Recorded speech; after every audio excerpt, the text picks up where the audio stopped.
In this video, I'm going to explain what cognitive distortions are, what the most common cognitive distortions are, and also how to think better to feel better.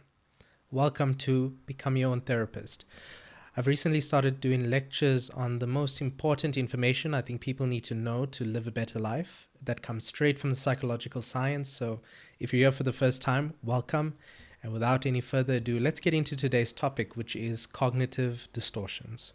So we're always hearing about how powerful our thinking is and how powerful the impact our thinking can have on our lives and, the whether we achieve what we want from life and just the ways in which we experience life. We always hear that thinking is everything, but we don't really hear in what ways and how so, and what can we do about it, and what are the techniques to master your thinking. So in this video, we're going to get very specific about where our thinking usually goes wrong and how we can correct those thinking errors so that we live a better life, one that's more fulfilling and satisfying. Okay, so where am I getting this information from?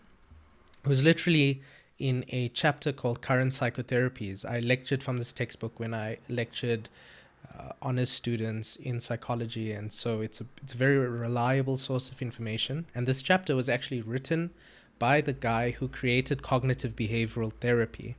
If you don't know, cognitive behavioral therapy is one kind of therapy that therapists can use, and that specific kind of therapy is where this idea of cognitive distortions come from. And if you still don't know what I'm talking about, don't worry, we'll get to that. Okay, so what are cognitive distortions?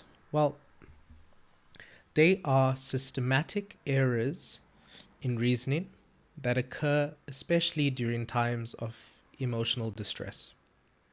So, because we are human, our mood and our emotions often dictate the ways in which we think. You can think about this in an evolutionary sense if you think about how the brain evolved, because the areas that are more responsible for emotion and the ways in which we feel, those areas actually evolve first. So our higher capacities to think and to reason they evolved on top of that layer of the brain, something called the neocortex. So when the neocortex came about, we started to have all these more sophisticated ways of thinking and formulating and planning and conceptualizing, but that was built on top of the emotional brain that we already had. So whenever we're thinking in ways that are illogical or unhelpful for us, it's usually because the thinking area is being hijacked by those deeper areas, which is the more emotional, the more feeling brain. So cognitive distortions are systematic errors that occur when our mind is hijacked by our emotions. It's systematic because the errors in which we make tend to reoccur. So if you're thinking in a specific kind of illogical way, that is actually very likely to repeat itself. We tend to think illogically in the same ways. So as we're going through these 6 common cognitive distortions that I'm going to unpack now, think about which one is most relevant to you, which one is systematic. You tend to, if you make an error in your thinking, you tend to fall on that side with that specific kind of cognitive distortion, because these things are systematic. Okay, so for now I'm going to go through the 6 most common cognitive distortions. And remember to keep an eye on which ones you think are plaguing you so that we can really bulletproof your thinking and help you feel better. Okay. Here are the cognitive distortions. These are just 6 common ones. They're not necessarily the most severe or the most intense, but they're just common. There are more than 6. There are plenty of cognitive distortions. So if after this lecture this whets your appetite for this sort of thing, you're welcome to Google it. Just type in cognitive distortions. You'll get a whole list more of other kinds of cognitive distortions. But for now, all you need to know is that these 6 are some of the more common ones. Okay. These words look intimidating.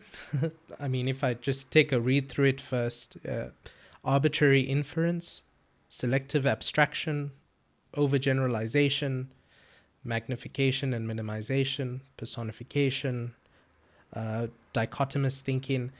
These things, they sound very intense, but they're actually pretty basic when we go through it. And we're going to go through each one so that you can identify these errors in your own thinking. And make sure you stay till the end, because it's only at the end of the lecture when I'm going to give you some concrete steps in how to avoid this and what to do about it if you do think in these ways. The reason this is all important, before I start unpacking each one of these cognitive distortions, is because, as I said before, when we feel distressed, we tend to think in these ways. We tend to commit these thinking errors.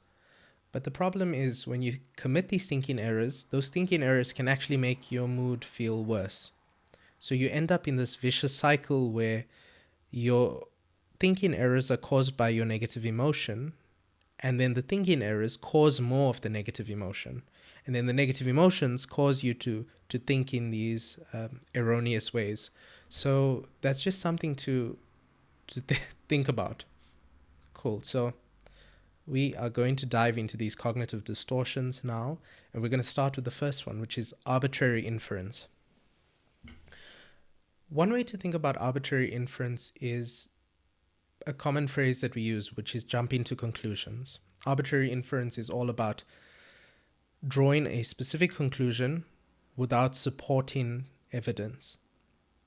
So now, this seems obvious, and it seems obvious that you wouldn't want to draw conclusions without evidence.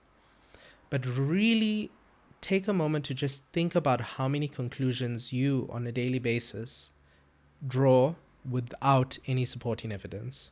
Just take a moment to think about that. Okay. I mean, one way to access this and to see how systematic it is think about all the assumptions you are making just by listening to this lecture, right? One assumption might be that I'm a trustworthy source of information, which is partly why I showed you where I'm getting this information from. But if I didn't show you that, that would be an assumption that you're making, that the information here is going to be valuable and it's going to be helpful. But actually, that's an assumption, because there's no telling. I could be a fraud. For all you know, I kidnapped the actual psychologist who was going to present this, and I'm the imposter here. So that's a silly example, but it's just one assumption that you're making while sitting here and listening to what I'm saying. Another assumption might be that the roof isn't going to cave in, right? Or that the chair that you're sitting in is stable enough, and that it's not going to meet its end date while you're sitting on it. So we make assumptions all the time, but notice that a lot of these assumptions don't really have a consequence. So I would say that arbitrary inference is a problem when the conclusions that you are jumping to are causing problems in your life. So keep that in your mind as a criterion for whether this is something that you should be changing based in your thinking. Because some assumptions aren't necessarily harmful, even if they are assumptions. So think about if it's causing problems for you and also your emotional state. Okay. So some examples of arbitrary inference are pretending that you can accurately read someone's mind. Think about how often we do that, right? We're often assuming what people's intentions are. We're often assuming what their thoughts are about us, how they perceive us, what opinions they have. We're assuming how they're going to behave in the future. And even if these assumptions turn out to be right, we have to acknowledge that they're just assumptions. Because at the end of the day, you can't read someone's mind. You can guess what they might be thinking, but you have to acknowledge that you can't read their mind. But we take our assumptions about what other people are thinking of us as absolute truth, right? And that's an unfair conclusion to jump to. You can't read someone's mind, so give them the benefit of the doubt. Leave room for the possibility that you might be wrong, because sometimes just in assuming what someone else is thinking, we can cause problems for ourselves. Okay, another thing is superstitious thinking. that is also jumping to a conclusion. There are many sportsmen, for example, who have like a lucky charm or a pendant or a specific cap that they use on their when they go out onto the sports field because they once did very well while wearing that cap. And oftentimes, the reason they did well had nothing to do with the cap, right? Or the pendant or the charm. It just happened to be what they were wearing. But they jumped to a conclusion there. They made a link between, I performed well and it must be because of this pendant. Okay. So that's an example of superstitious thinking. Another one is blaming the self, right? Sometimes we jump to conclusions about the fact that we are to blame without even evidence that we are actually the reason to blame for whatever happened, right?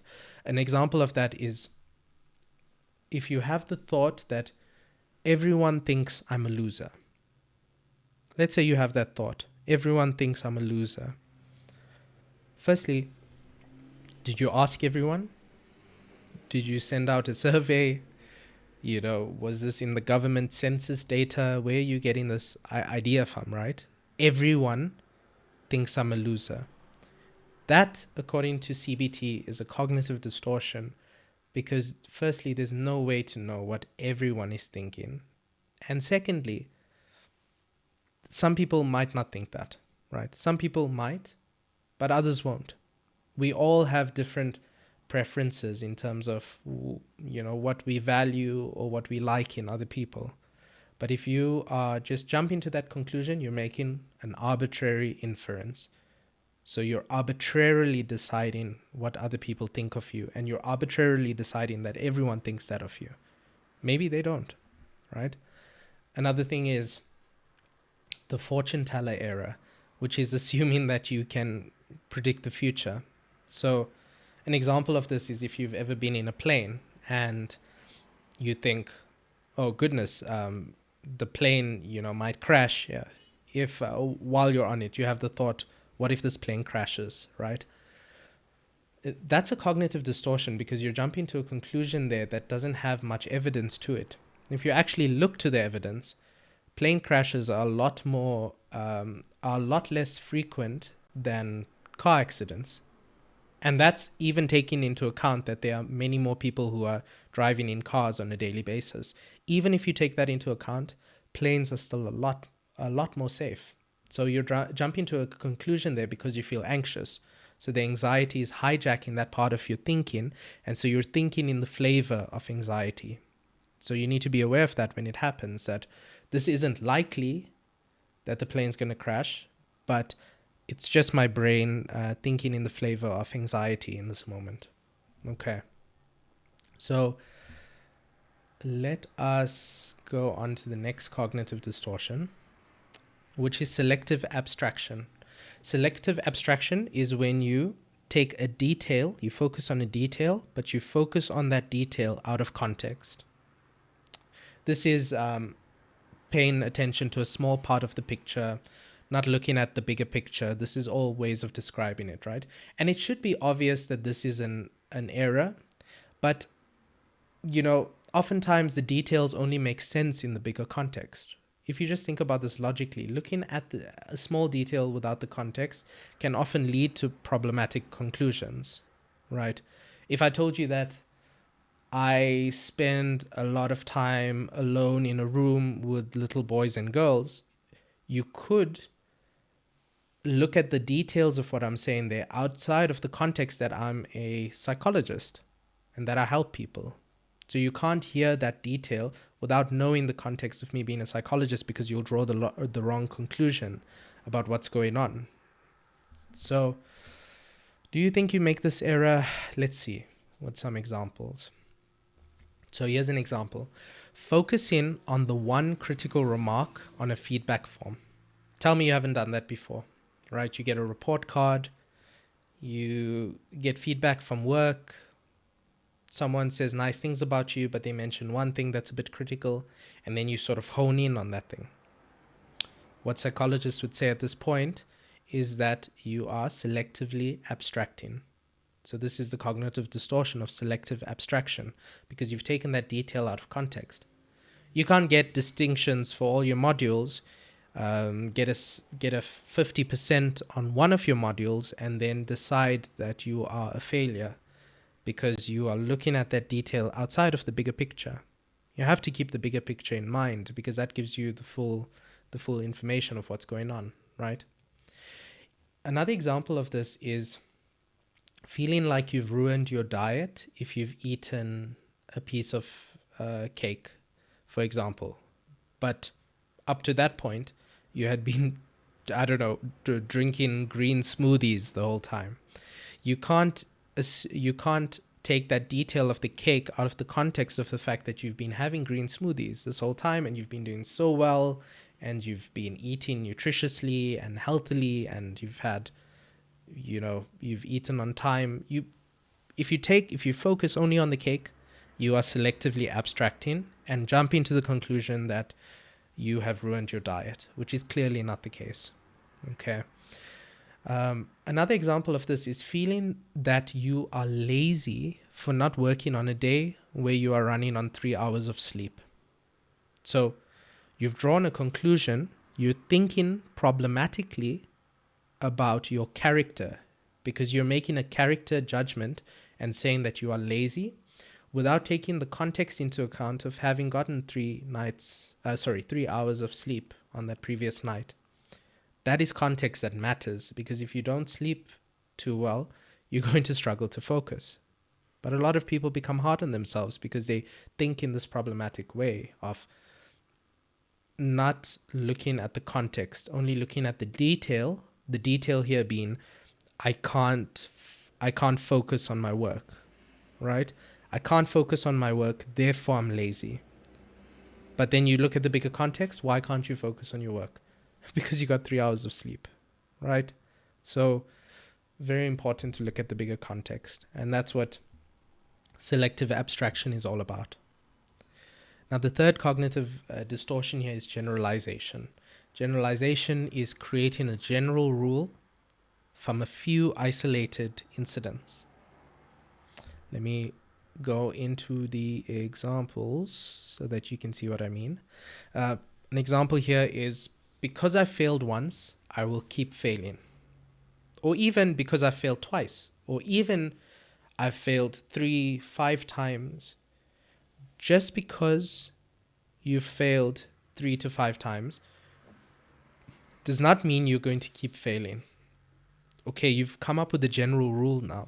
So a few isolated incidents have happened. You've passed sometimes, you've failed sometimes. But because you have failed sometimes, you're coming up with a general rule that you're always going to fail. That's unfair to you because it's only looking at a few isolated cases.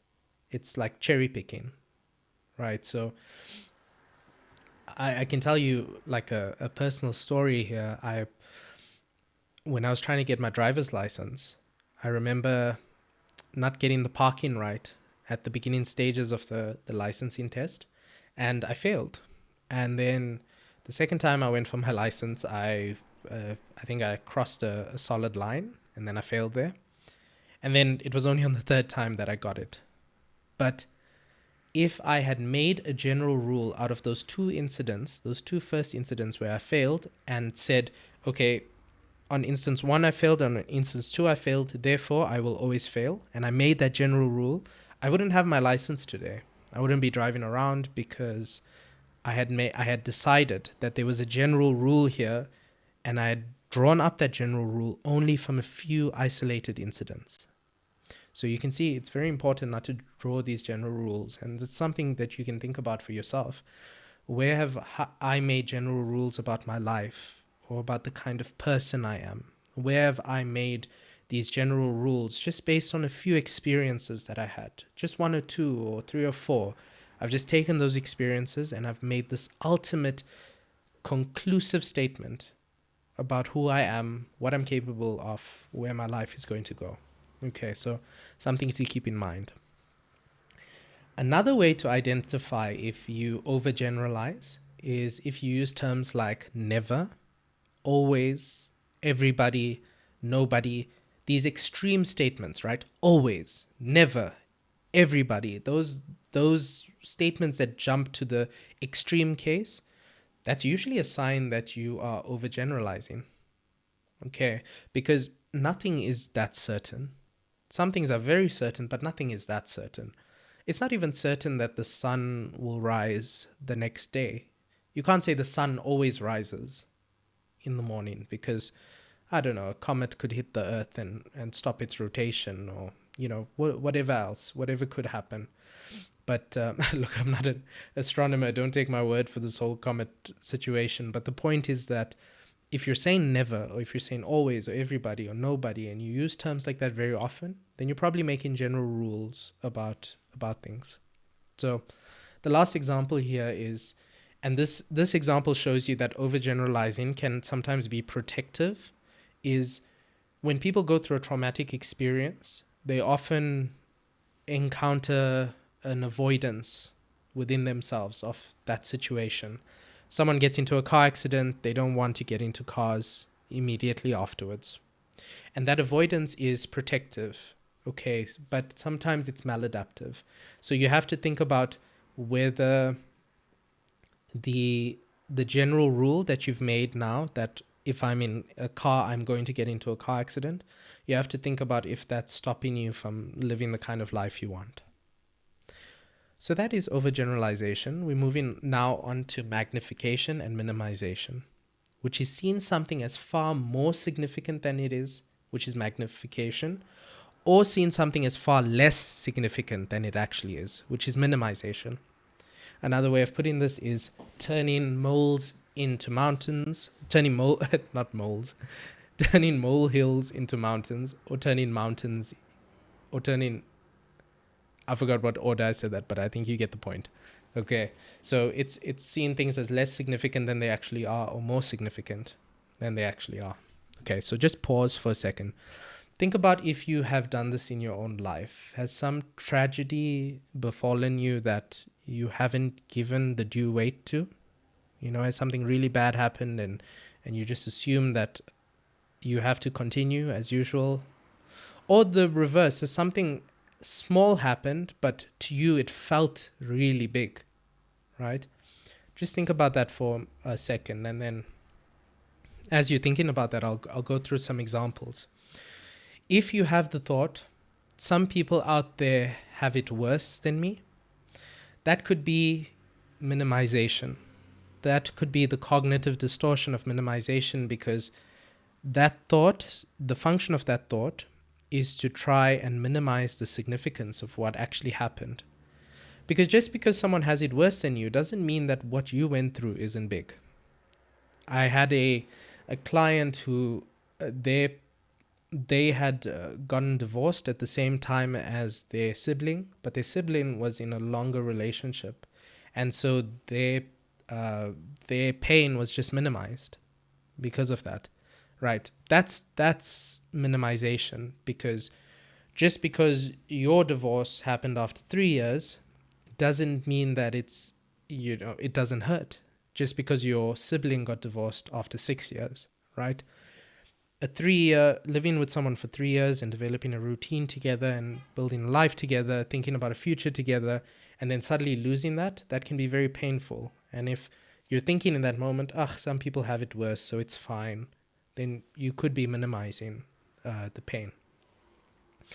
Another thing is here, there are plenty of fish in the sea. That can also be a way to minimize what you're going through. If someone goes through a breakup and you say, there's plenty of fish in the sea, you could be minimizing just how impactful it was for them to lose the person and the loss that they're currently trying to process. That could be a form of minimization. But that's a minimization where you're minimizing someone else's pain. But you can also minimize your own pain. For example, with the, some people have it worse, so I should just, continue as I am. So yeah, another example is focusing on the one word you mispronounced during a speech. That is magnification.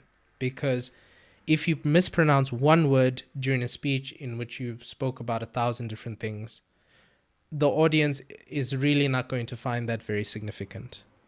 But if you focus on that, then you're magnifying the importance of just mispronouncing a little word, which can make you feel worse.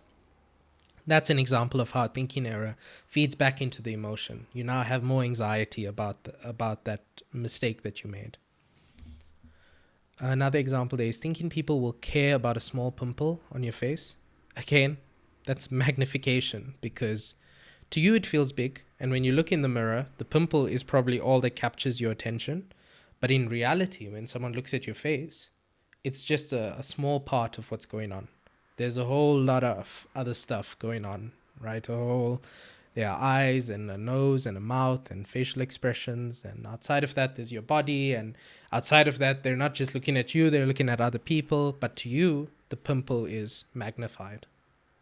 And you see, again, that can increase social anxiety in social situations because of the magnification. But realizing that this cognitive distortion is going on allows you to step back and think, oh, hold on, am I actually magnifying the importance of this here? Does anyone really care about that? Okay. Now we have something called personalization. Personalization is about blaming yourself for something that's happened. It's about attributing external events to you. Sometimes it is the case that you are to blame or that you're responsible for something and you've personalized. But a lot of the times people blame themselves for things that are beyond their control or that wasn't their fault. Okay, so and that's when it gets problematic, because if you're blaming yourself for something that wasn't your fault, you are creating a situation in which you're carrying shame with you, and shame that was never yours to carry. So I have to give a word of caution here, though.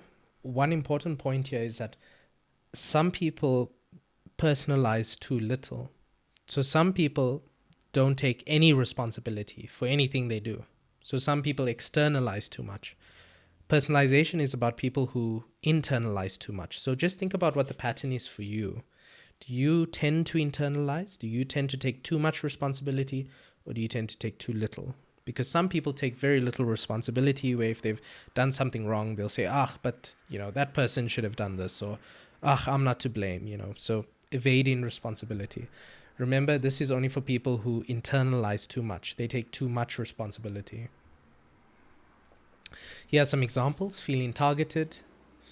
If you feel like you're the only person who everyone else is out to get, and then you're feeling like there's something wrong with you in particular, you might be personalizing. Blaming yourself for things you did not cause. An example of this is there are women who blame themselves for being sexually assaulted, which is it's a shame, because oftentimes then the perpetrator gets off the hook, right? Oh, maybe I shouldn't have been walking there. What was I thinking going out alone, wearing a short dress? So if you are blaming yourself for something that someone else did, right, a decision that someone else made, then you are personalizing. Another example is thinking you should have done something when it was never in your control, right? If you have a scheduled trip and you check the weather and the weather was clear, but for some reason the weather forecast wasn't accurate and then it starts to rain and the trip is ruined, that's not your fault. If you take responsibility there, you are saying that you should have predicted the weather better than the weather app did. You should have gone to study geology in a few days before the trip and bought the instruments to measure the humidity in the air, and then you should have predicted. And that was never in your control. All you had control of was checking if the weather was clear on the weather app and then going if it was clear. So another thing there is blaming yourself for what others do. And I think we sort of covered that in the sexual assault example. So that's personalization. If we move on now to something called dichotomous thinking, it's when you categorize experiences into extremes. So it's either A or B, it's black or white, it's all or nothing. Those are all examples of dichotomous thinking. The problem with dichotomous thinking is that oftentimes things lie on spectrums or dimensions. Okay, things aren't just black and white, there are shades of gray in between, a lot of the times. Sometimes there is just black and white, Sometimes, what's an example? See, I'm even struggling to find an example of something that's so clearly black and white. But If we use, yeah, I can. For some reason, I can't think of. Oh, okay. Let's go with a car or bike. You know, it, in that case, you're either going to buy a car or bike, and there's not really anything in between. You know, unless you're Batman and you have like that car with a side seat, and it's like a bike with a little sidecar for your sidekick in it. Unless you're in that very specific circumstance, that's sort of like a black and white decision. Should I get a car or bike? Another one that happens in therapy, in couples therapy, is should I have kids or not? You know, that can be a black and white thing. That's very hard to negotiate because there's hardly any shades of gray in that space. You can't really have half a kid.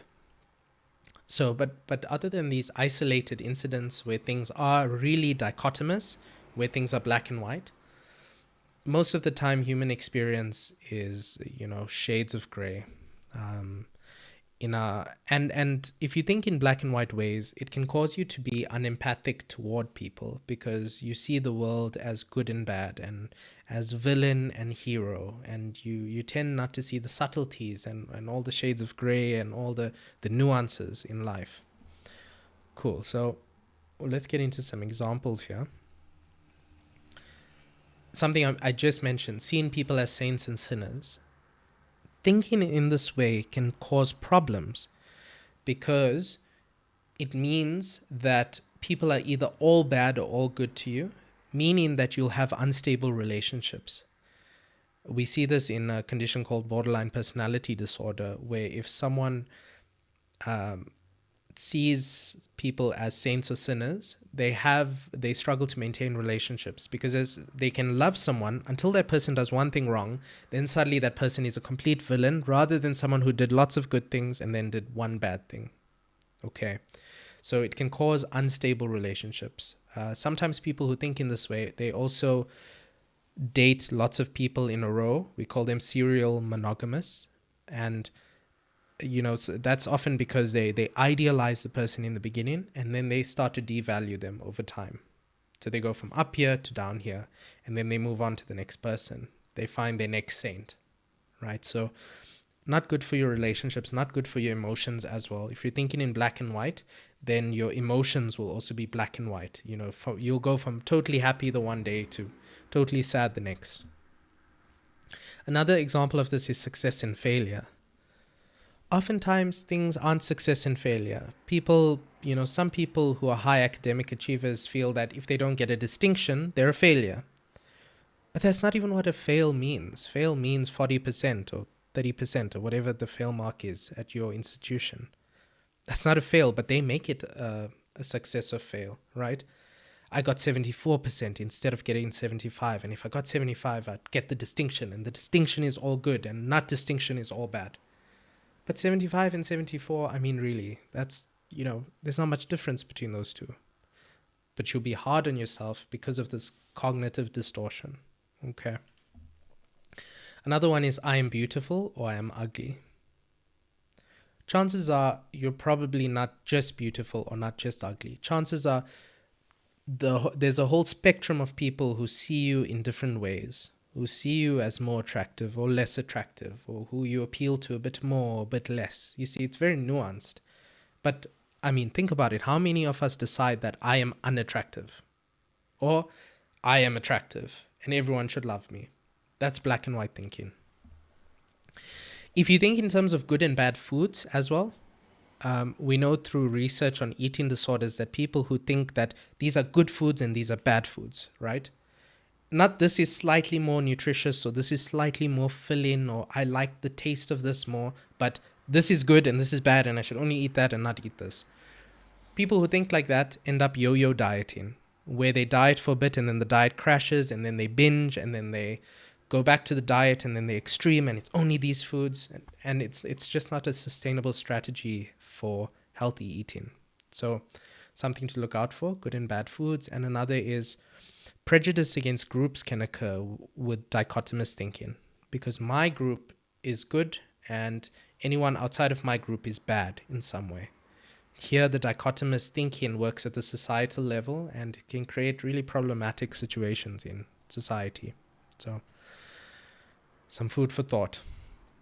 Now, what can you do about this? If you are thinking in any one of these 6 ways, what can you do to help yourself to become your own therapist? Here, the first thing is to become familiar with the main cognitive distortions. I've given you 6 now, so you'll be able to notice, if you think in a certain way and you're feeling low or anxious and you start thinking, oh, I'm useless or I'm unworthy, you can notice, hey, wait a minute, that's an overgeneralization, or that's a selective abstraction, or that's dichotomous thinking. So become familiar with this list, look up some more cognitive distortions, and then memorize those. Become familiar with it. Be able to put a word on it. When you start thinking about thinking in this way, be able to identify it. That is X or Y or Z, right? It's not the truth. It's just a distortion. The second thing to do is to identify them when they arise. You'll be able to better identify them if you know them. If you're familiar with them, you've read about them, you've watched this video, you'll be able to identify them a bit easier. And once you're able to identify it, you should write down what the thought is. So write down the cognitive distortion on paper. That also creates a bit of distance in terms of the thought, and you can recognize it as just, okay, look at this thought. Isn't that interesting, the way in which it's distorted or not distorted? You can write it down, and then you can also write down a believable alternative. So that's also something you can do. If you have this distortion and wait a minute, this seems like a distortion, this doesn't seem true, you can write it, and then underneath it, write an alternative that is a bit more true. But it has to be believable for you, right?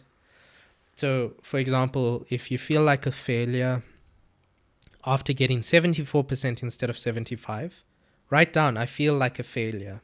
And then below that, write something that's a bit more believable if you give it a bit more thought. Okay, what's believable here? I did really well. 74% is doing really well. And if that's believable for you, write that down. Okay. And then a fourth tip here is to ask yourself what emotion might be causing this way of thinking.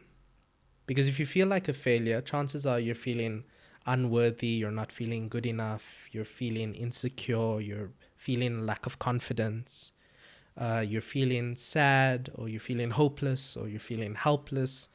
You see, all of these emotions could be underpinning this way of thinking. So being able to identify the distortion and then asking yourself what emotion is causing this thinking allows you to tend to the emotion. Because maybe you don't have to address this as at the cognitive level by replacing the thought. Maybe you can attend to the emotion and soothe that and put some balm on it, and then the thinking will alleviate itself. And then a fifth tip that you can use here is to learn to laugh at yourself, right? Because once you accept that your thinking is inherently going to be flawed, you're never going to think 100% accurately or logically, you can start to have fun with this. You can notice your cognitive distortions for fun. You can notice, wow, I'm really being hard on myself for something small there. Or, wow, I always thought about this as either or, but now I'm starting to think of there are actually so many possibilities in between that. And if you bring that lightness to it and that you're able to laugh at how illogical you can be at times, you'll have more empathy for yourself and you'll have more empathy for other people as well. You'll also judge them a bit less harshly when they seem to be illogical because you've recognized that within yourself. Okay. So those are your cognitive distortions. I hope that this helps you think better so that you can feel better.